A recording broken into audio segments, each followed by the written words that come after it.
Death हुई, मैं थोड़ा सा परेशान था।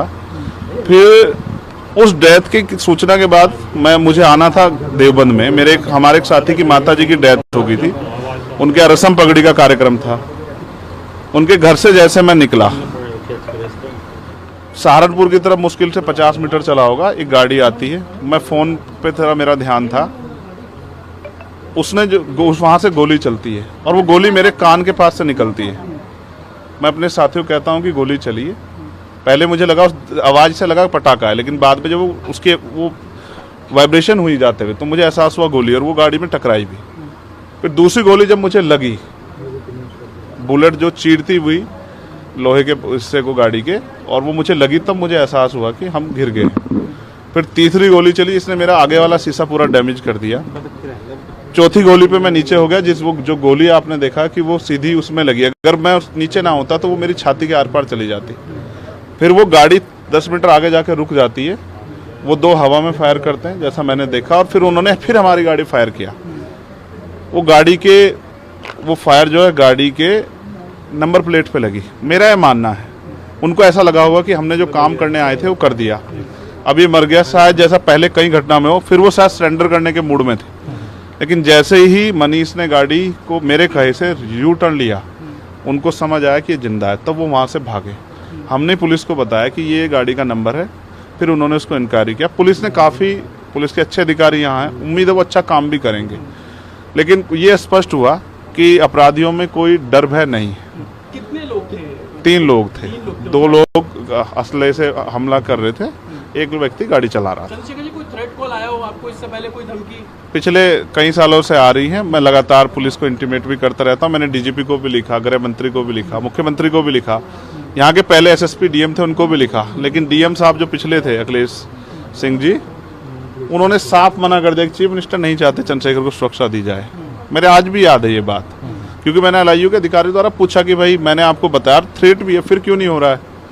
तो उन्होंने कहा भाई ये सरकार का मामला, सरकार चाहे तो दे सकती है। तो मैं चाहता हूँ मुख्यमंत्री इंतजार कर रहे हैं कब चंद्रशेखर मरे, उनका काम आसान हो। लेकिन उनको ये नहीं पता कि गरीबों की, कमजोरों की, शोषितों की बात करने वाला चंद्रशेखर इतनी आसानी से उनकी राह के रास्ते में से नहीं हटेगा। अतीक अशरफ के साथ जैसा हुआ वैसा ही कुछ होने वाला था, ऐसा आपको लगता है? अब आप इसका आकलन खुद करें कि क्या हुआ और क्या हो सकता था। आपके पास एक और बात, मुझे ऐसा लगता है कल की घटना के बाद, इतने बड़े उसके बाद भी अगर मैं सुरक्षित हूँ तो हमारे संतों, गुरुओं, महापुरुषों का आशीर्वाद, हमारी करोड़ों बहनों माताओं का आशीर्वाद, बुजुर्गों का मेरे पास है। और मैं जो जिम्मेदारी मैं लेके मैदान में आया हूँ, बाबा साहब अम्बेडकर, माननीय काशीराम साहब, सदगुरु रविदास जी का जो बेगमपुरा राज का सपना है, मानवता के राज का सपना है, संविधान को लागू कराने का है, इन वर्गों को अधिकार देने का है, जब तक वो पूरा नहीं होगा मैं कहीं जाने वाला भी नहीं। गाड़ी को मीरकपुर में छोड़कर अपराधी भाग जाते हैं, तो उसको कुछ और बता रहे, कुछ कहानी कुछ और नया मोड़ देने की कोशिश हो सकता है वो चाहते थे जो गुजरों और दलित समाज में एकता बनी है वो एकता टूट जाए। ये होगा ही नहीं कभी, ठीक है, ये नहीं हो सकता है। पंचायत आप लोग कर रहे हैं अपनी मांगों को लेकर? हमारी लीडरशिप ने ये निर्णय लिया है कि जब 24 घंटे में गिरफ्तारी नहीं हुई तो हमें अपने लोगों को भी जवाब देना है, तो इसलिए शायद उन्होंने 3 तारीख का समय रखा है। मैं उसका हिस्सा बनूंगा। अमेठी के अंदर एक फेसबुक वायरल हुई है पोस्ट, जिसमें आपको मारने की वो की गई है, क्षेत्रीय महासभा कई है उसके अलावा। ठीक है, देखिए लोकतंत्र है, उनके अधिकार है, मारे या छोड़े। मैंने कहा ना, मैं पहला थोड़ा ही जो मारा जा रहा हूँ या जिसको मारने का प्रयास किया, मुझसे पहले बहुत मरे हैं, लेकिन उनको कोई जान नहीं रहा था। मुझे लोग जानते हैं तो मेरी बात पे बात आगे बढ़ रही, लेकिन मैं अपने लोगों को मरने नहीं दूंगा। ये भी मैं उनको संदेश देना चाहता हूँ। घटना होने के बाद ये पोस्ट किया है अमेठी क्षेत्रीय महासभा से कि इस बार तो बच गया, अगली बार नहीं बचेगा। देखो, मैं गोली से डरता नहीं, मैं गोली से, बंदूकों से नहीं डरता हूँ। मैं संवैधानिक रास्ते से चलता हूँ, संविधान को मानता हूँ। गोली चलाने वालों को भी कहना चाहता हूँ कुदरत उनको सद्बुद्धि दे, गलत जगह पंगा ले रहे हैं।